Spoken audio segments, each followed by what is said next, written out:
Alors depuis le temps qu'on me le demande, voici une épaule de bœuf. Hein. Alors pour éviter les commentaires un peu désagréables, on n'est pas sur un concours de rapidité, on est juste là à titre pédagogique. Allez, c'est parti. Donc côté jumeau, en fait, on va commencer à faire le lever du dessus de palette. Donc vous avez cette séparation qui est ici. Donc vous longez le long du jumeau jusqu'à arriver sur le scapulum, en fait, qui est juste en dessous. Ici, vous dégagez. Donc toujours un côté jumeau. Hein. Donc ici vous avez un nerf d'attache. Vous allez chercher assez loin pour aller chercher la tête de votre scapulum ici. Donc quand vous êtes dans le coin, vous allez chercher la tête de votre merlan qui est un peu plus haut. Vous la sentez avec les doigts. Hop. Si vous avez besoin de parer un petit peu afin de gagner de la visibilité, il ne faut pas hésiter. Ça évite de tomber dans les muscles du dessous. Donc voilà, donc la tête du merlan, elle est ici. Donc vous pouvez vous aider du merlan pour commencer à descendre le long de votre macreuse. Vous prenez cette pièce de steak haché qui va avec.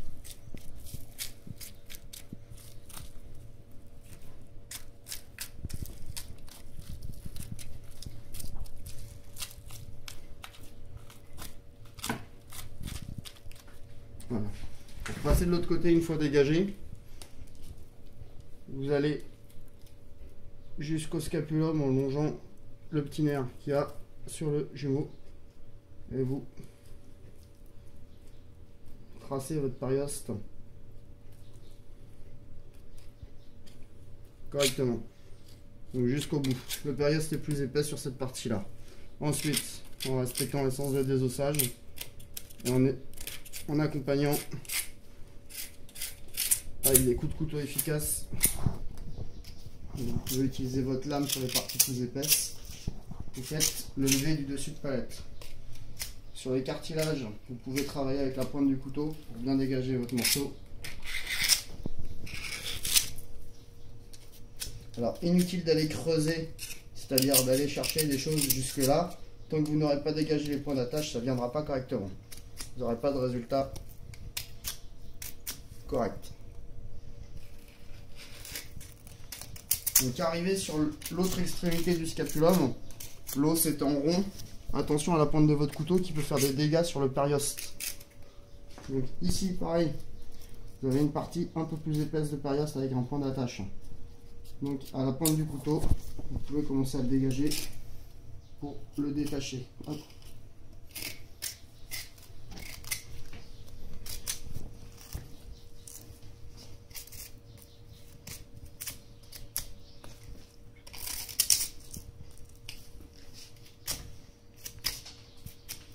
Voilà, donc vous avez le scapulum qui est levé de ce côté là. Maintenant on va aller le chercher de ce bout là en le traçant le long de la boule de macreuse. Hop.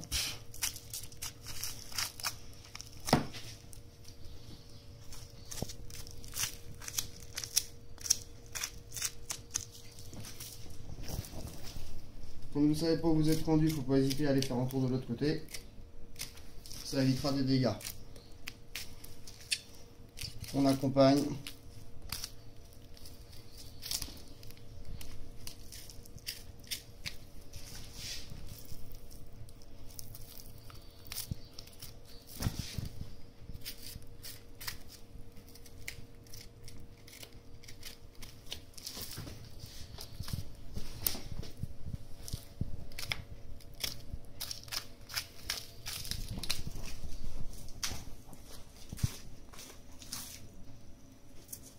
Et voilà, vous avez votre scapulum qui est ici. Ensuite, commencez par le jumeau. Vous allez chercher sur l'extrémité de l'os la tête de votre jumeau. Et en faisant jouer la gravité, ça attend tout seul et ça se sépare. Donc ici vous avez le nerf qui tient votre jumeau sur votre humérus. Hop, à cet endroit-là, vous avez un petit bout d'os qui dépasse un peu plus. il faut le contourner.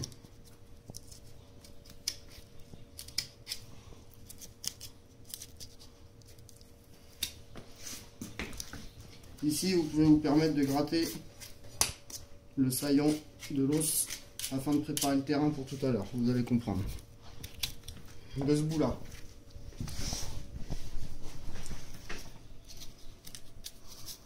On fait le tour de la tête humérus afin de dégager notre jumeau au niveau de la tête. Ici, vous avez toujours ce petit bout d'os. Hein. Faut pas hésiter à se baisser afin d'aller chercher le produit plus loin. Donc maintenant, vous avez la possibilité de passer sous votre scapulum.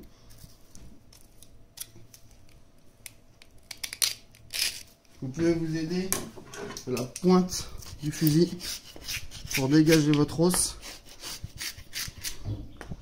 Ça évitera de faire des dégâts.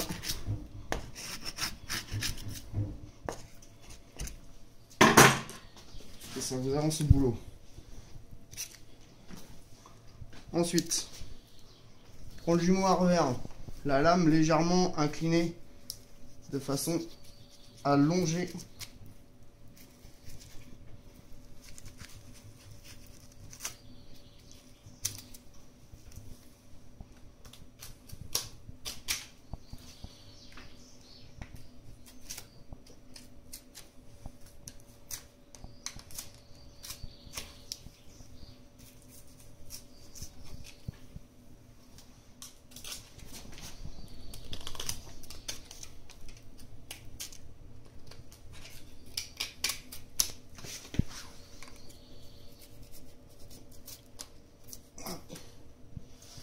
pas en face.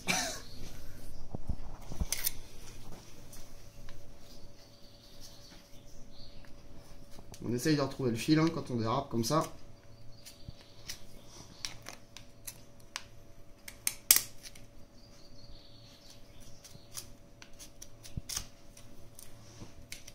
Vous voyez, on arrive à l'épine. Gentiment. On la contourne.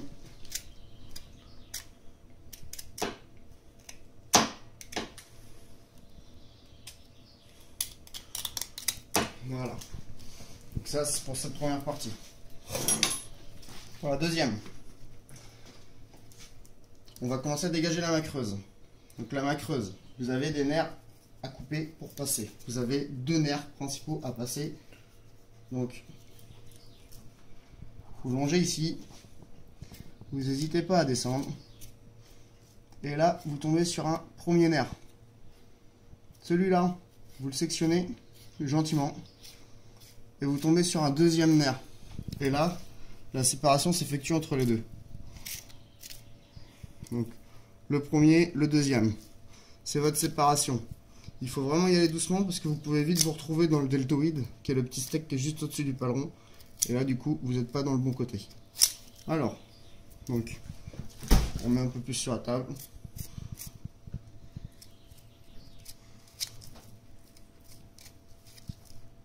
On sépare.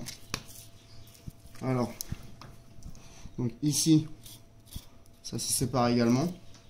Donc quand on est perdu, ce qu'on peut faire, c'est qu'on peut passer de l'autre côté, côté olecrane. Vous allez comprendre.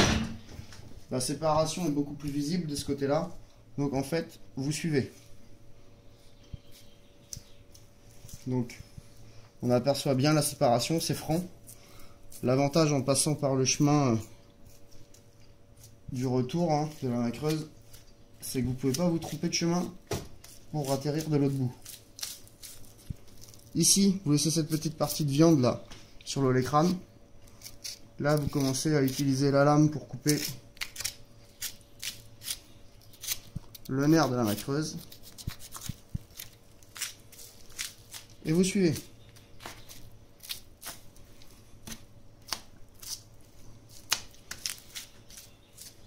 Vous suivez jusqu'à atteindre une partie un peu triangulaire, qui va être la séparation naturelle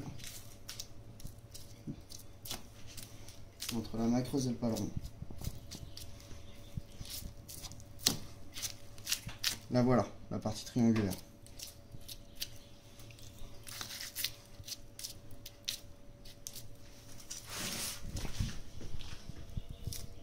Donc je repasse dans l'autre sens. Là j'aurais même pu prendre mon air un peu plus haut, hein, pour pouvoir passer correctement à la séparation.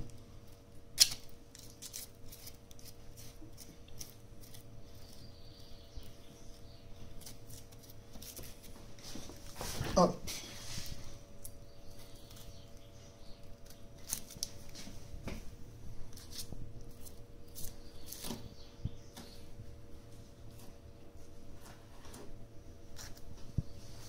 Voilà la macreuse. Ensuite, côté paleron, on va travailler un peu sur le levier du scapulum. En mettant un peu à cheval comme ça, je dégage ma tête, le scapulum. Je commence à tracer légèrement et dégager légèrement le côté. Je dis bien légèrement. Avec un vieux couteau, vous pouvez vous aider là, un petit peu à gratter le saillant de l'os là pour faciliter le travail d'après. Je dégage légèrement, comme ça déchire comme là. Faut pas hésiter à aller rechercher. Si on voit pas, on passe de l'autre côté.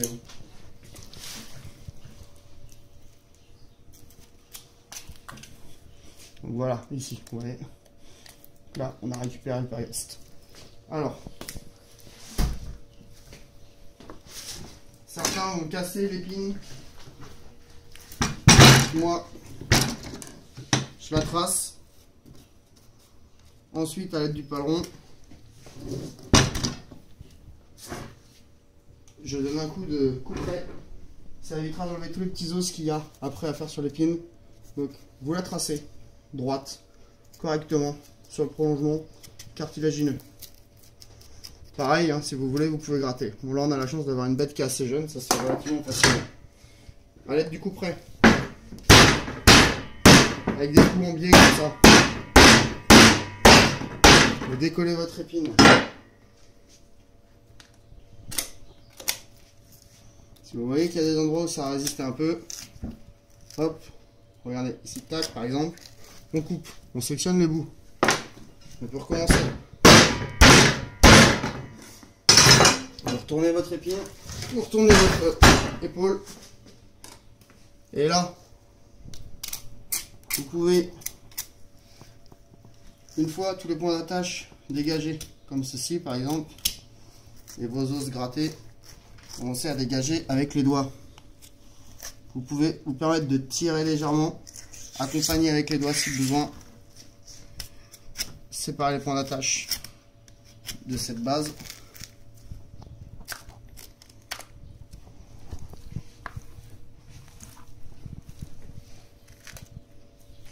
Accompagnez le périos là, quand il menace de déchirer.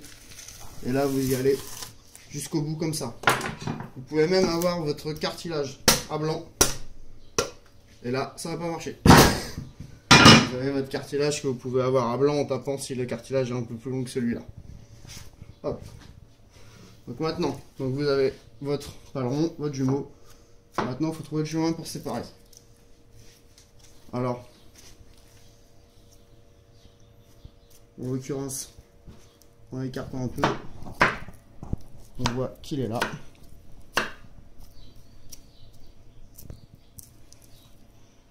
Il ne faut pas hésiter à mettre les doigts.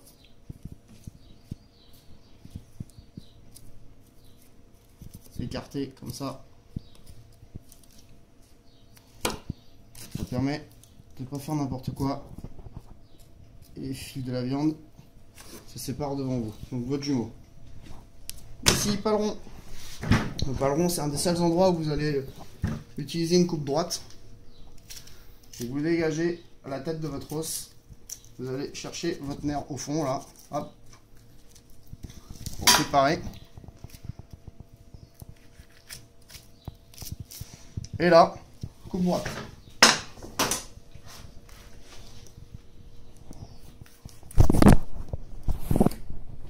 Voilà.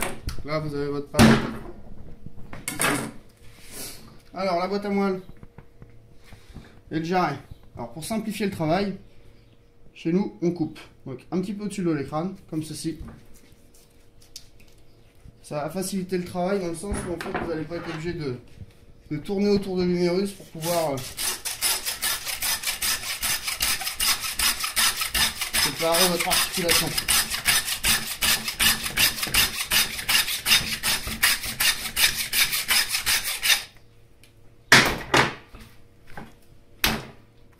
Voilà, l'articulation du coup est séparée maintenant.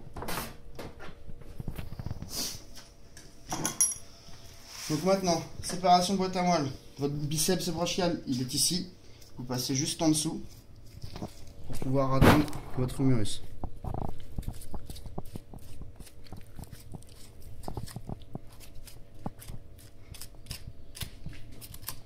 Votre articulation, elle est ici. Hop.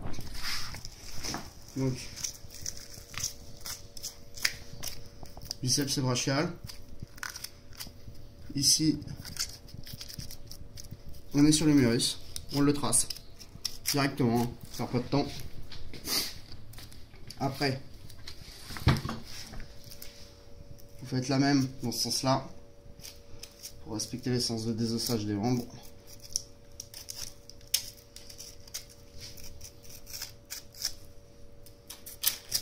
Et du coup, vous pouvez commencer à tourner autour de votre os en séparant toujours les points d'attache.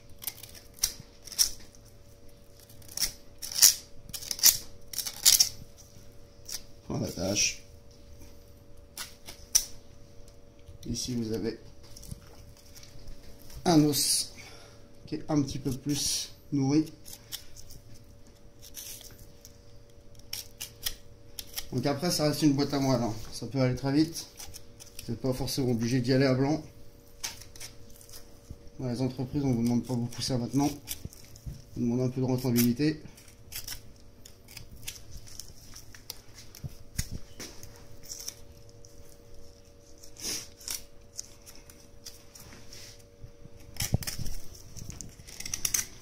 Donc, je vais dégager jusqu'à la tête de mon os, hein, tous les prolongements cartilagineux. Hop, vous voyez. De façon à vraiment dégager ma boîte. Voilà.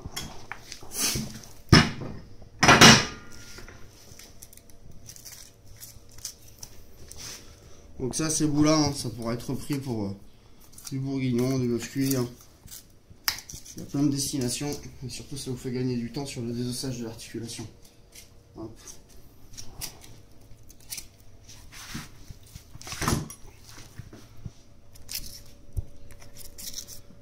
Là. Donc pareil, porte-à-faux un peu. Hein.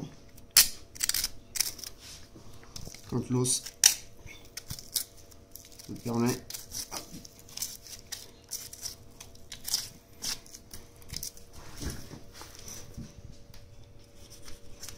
Ici, vous avez souvent une attache un peu plus coriace là, à l'arrière. Là, faut pas hésiter, hein. Faut y aller avec la lame. Tant que vous n'aurez pas séparé cette partie-là, c'est souvent celle-là justement qui tient quand vous tournez autour de la main creuse.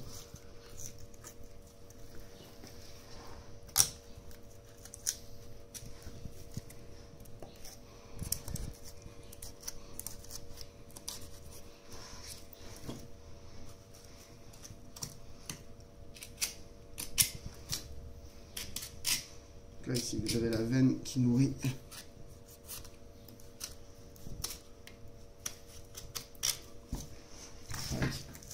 Donc, voilà.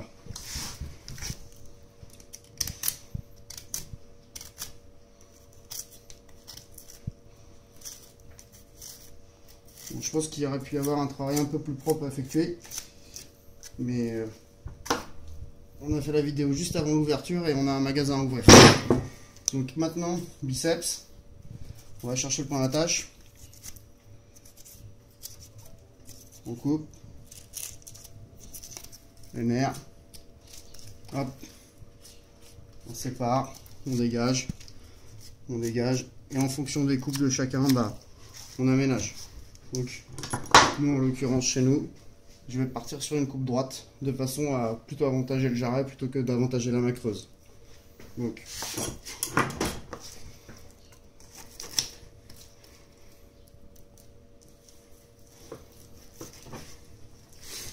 Et voilà. Donc il me restera l'olécrane ici à désosser. C'est pas bien méchant, ça prend 3 minutes. Je pense que maintenant vous avez largement de quoi faire en termes de travail. Je vous remercie.